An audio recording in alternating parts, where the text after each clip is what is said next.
Hello, friends, and welcome back to Stories About Entitled People. Here's the story of a homeowner passionately rebuilding her yard into a haven for bees and birds, only to face unexpected resistance from a neighbor whose demands go beyond reason.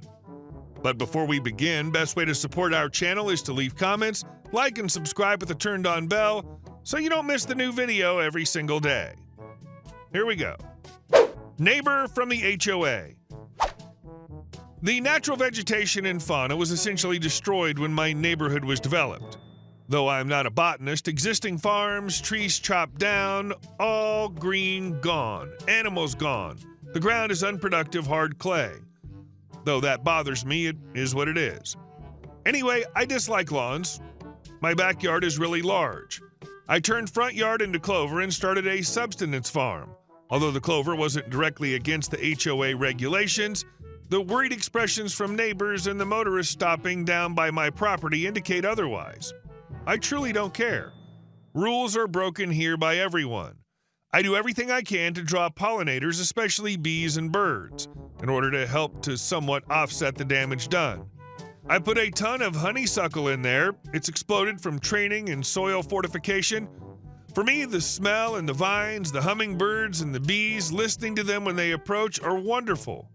I'm a quiet, respectable introvert living with a friend. We only socialize if our children make us do so. The elderly neighbors showed little concern. 2 youngsters move in with new neighbors, or NNs. About 3 months later, the wife of new neighbors knocks at my house.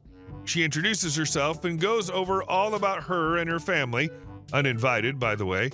She glances at the honeysuckle strung over my porch as she's speaking. Out of the blue, "You know, new neighbor wife could help your dear husband take all those vines down." The fudge? What? Me. Why? New neighbor's wife, because it's honeysuckle. Honey draws bees. Me. Yes, ma'am. I started it for that purpose. Plus the hummingbirds. You want bees in your yard? Asked the new neighbor's wife. Me. Indeed, ma'am. Furthermore, birds. For nourishing this space, they are vital. I rather take pride in the development. Clearly, from this point on, whatever I say makes her uncomfortable. But she invited herself on my yard and porch to chat with me like this. Wife of a new neighbor. Well, daughter of new neighbor is bee-allergic. We travel everywhere carrying an EpiPen. You have to stop drawing in bees to your yard. Me.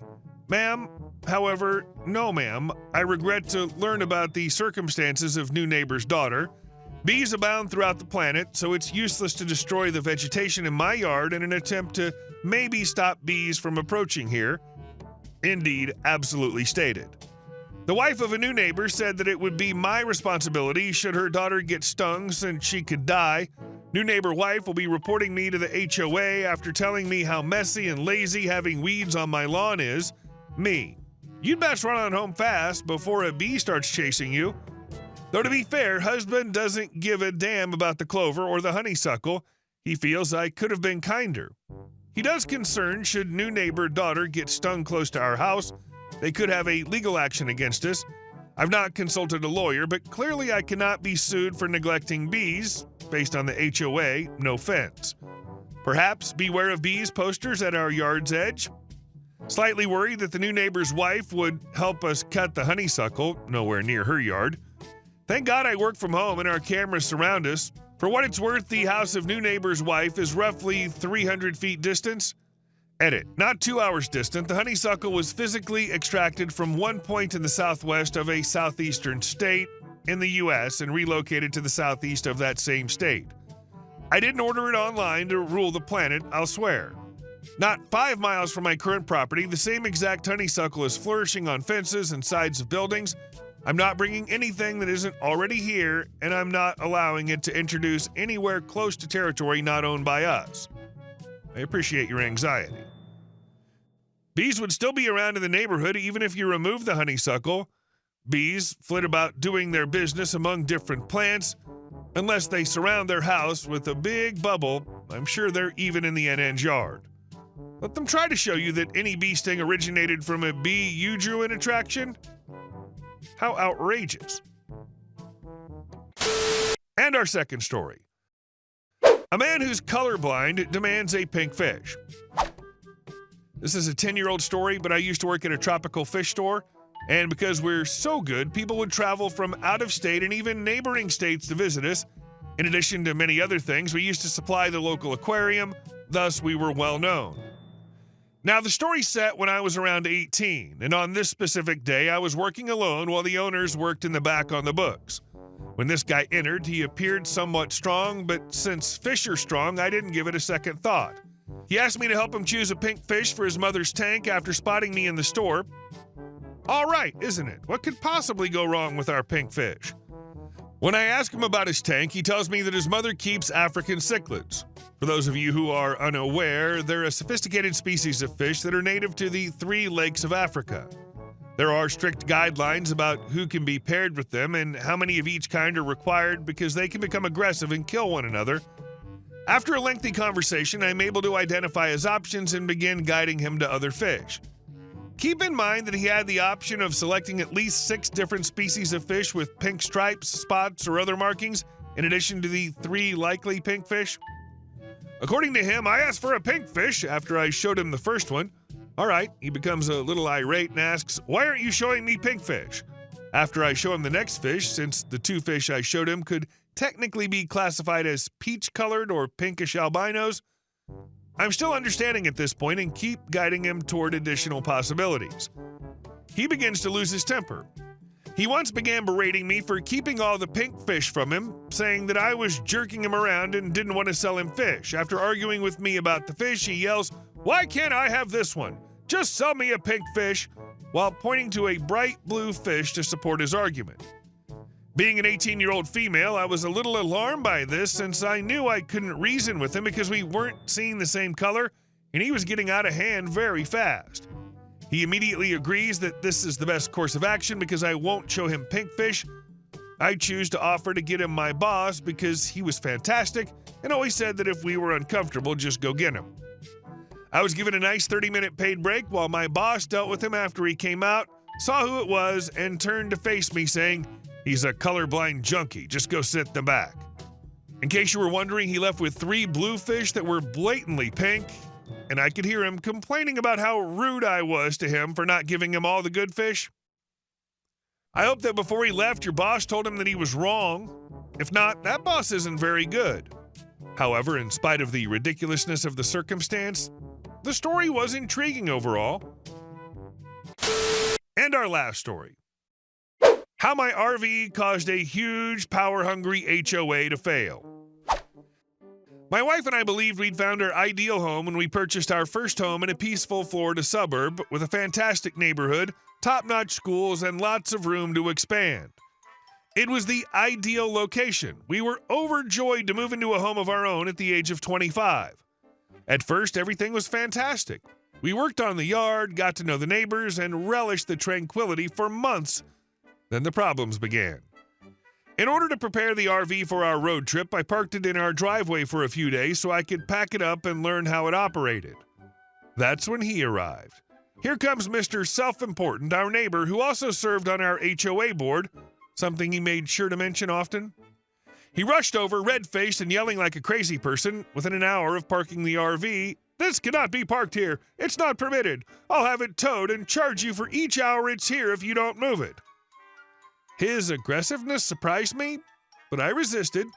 "This driveway's not yours, and you're not removing anything from my property. I'll call the police if you don't leave."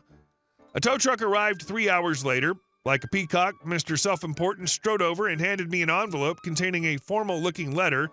"This RV must be removed right away per the HOA's order, and you will be fined $1,500 for breaking the rules." The tow truck driver wisely decided he didn't want to be involved after taking one look at me and the circumstances. Mr. Self-Important was even more infuriated when he departed, muttering about avoiding lawsuits. Threatening further fines and penalties, he stomped off. I gave a friend whose father practices law a call that night. He described the circumstances and offered to assist for a fair price. I collected all the HOA paperwork and presented it to him. A strongly worded legal letter explaining that their actions were not only inappropriate, but probably illegal, was sent to the HOA board the following day. That should have been the end of it, but it's not.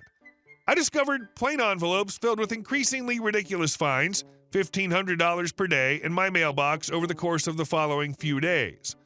Every letter was handled by my lawyer, who also followed up with the HOA and reported the mailbox stuffing to the USPS, which, surprise, surprise, is a federal offense. In any case, we decided to go on our trip and deal with the consequences later. The RV was parked for 2 more days to unpack and clean. When we got back, more envelopes showed up, along with more lawyer letters and fines. Then things got out of hand. I was given a fictitious summons by Mr. Self-Important to appear before the HOA board. When my lawyer saw it, he laughed. This is not only absurd, it's against the law. We waited for the hearing after receiving another letter and an additional $500. My lawyer and I arrived on the day of the meeting, citing privacy rules. The board attempted to bar him from entering, but he swiftly pointed out that they were breaking their own HOA charter. They reluctantly opened the door for him. At that point, the fun really started. Mr. Self-Important had blatantly broken a number of the rules that my attorney had discovered deep within the HOA bylaws. He was disqualified from serving on the board due to these violations. As my lawyer presented the evidence, the room fell silent. It was obvious that Mr. Self-Important was cornered, but he blushed and stammered about misunderstandings. My wife had been actively organizing the neighborhood in the meantime. She found that a lot of the residents hated the HOA because of their tyrannical rules and power-hungry behavior. She collected enough signatures over the course of 2 months to demand a vote to completely dissolve the HOA. How did the HOA react? Flyers warning of crime, declining property values, and even racist dog whistles about undesirable people moving in if the HOA disbanded were all part of this fear-mongering campaign. It only made their neighbors more hostile. The HOA had no chance when the vote finally took place. The HOA was formally dissolved after more than 51% of the neighborhood voted in favor of it. They were expected to redistribute their money, but oddly, the coffers were empty, presumably depleted during their frantic attempts to maintain power. Mr. Self-Important, what about him? Within weeks, he and a few other board members sold their homes and moved out. It was necessary to look into the missing money. They most likely lacked receipts to demonstrate that the funds were utilized for repairs and other purposes. The IRS would have been more than pleased to investigate the board members, I'm sure. The IRS is the last government agency you want on your back. Hey guys, thank you all for watching the video. I'll see you in the next one.